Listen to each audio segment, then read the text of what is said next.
Have you ever reached the top of a mountain only to find that you are completely alone? We spend our entire lives working to build a house of comfort. But what happens when that comfort starts to feel like a cage? Is it possible to have everything you ever wanted, but still have nothing at all? We often confuse making a living with actually living a life. We spend our health to gain wealth, and then we spend our wealth to try and get back our health. But there is one thing that once lost can never be bought back, no matter how much money you have in your bank account. That thing is time. There was once a woman named Ananya who lived in a house that many would call a palace. The floors were made of polished marble, and the walls were decorated with gold that sparkled under the lights. Ananya was a very successful leader in a large company. She had worked day and night for years to ensure her young daughter Ira would never know the struggle of being poor. Ananya's goal was simple. She wanted to give her daughter the world. But in her search for the world, she forgot to give her daughter herself. The house was beautiful, but it was cold and silent. Ananya's life had become a success trap. She was constantly checking her phone, answering emails at midnight, and taking calls during dinner.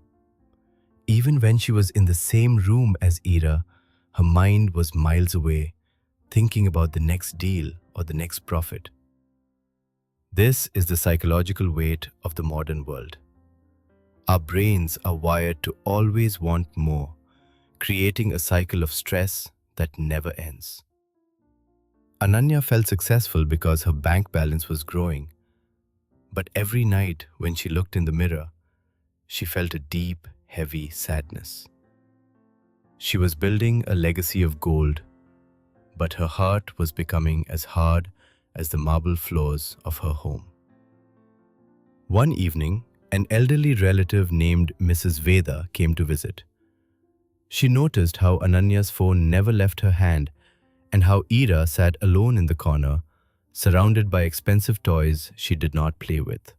Mrs. Veda did not scold Ananya. Instead, she brought a large empty cardboard box into the middle of the golden living room.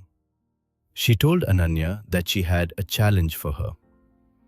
Ananya was to spend exactly 1 hour playing with Ira using only that cardboard box. There were to be no phones, no gold, and no expensive gadgets. At first, Ananya felt restless. Her mind kept jumping back to her work. But slowly, as they turned the box into a spaceship and then into a mountain, she saw a light in Ira's eyes that no expensive gift had ever produced. Mrs. Veda sat nearby and spoke softly. She said that time is the only currency you cannot earn back. You can lose $1 million and make it again, but you cannot make more of this Tuesday or the sunset. A golden room is still a prison if you are alone inside it.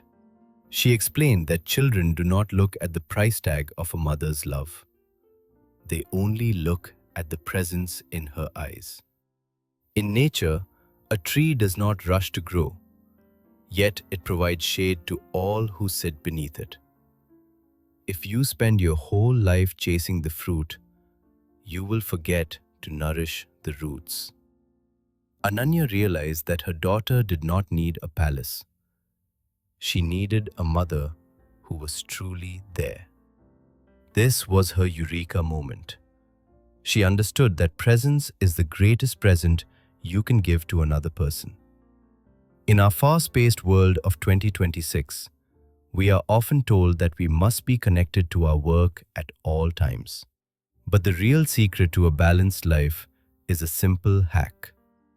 Every night, Ananya decided to have a phone-free family dinner. She placed all devices in a basket at the door and focused only on the faces of the people she loved. She learned that a simple meal shared with laughter is worth more than 1,000 banquets held in silence. As you move through your own busy life, remember that your legacy is not your bank balance. Your true legacy is the impact you have on the people who love you and the memories you leave in their hearts. Do not trade your life for a living.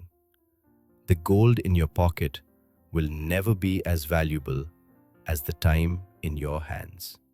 May you find the wisdom to put down the world so you can hold the hand of the person standing right next to you.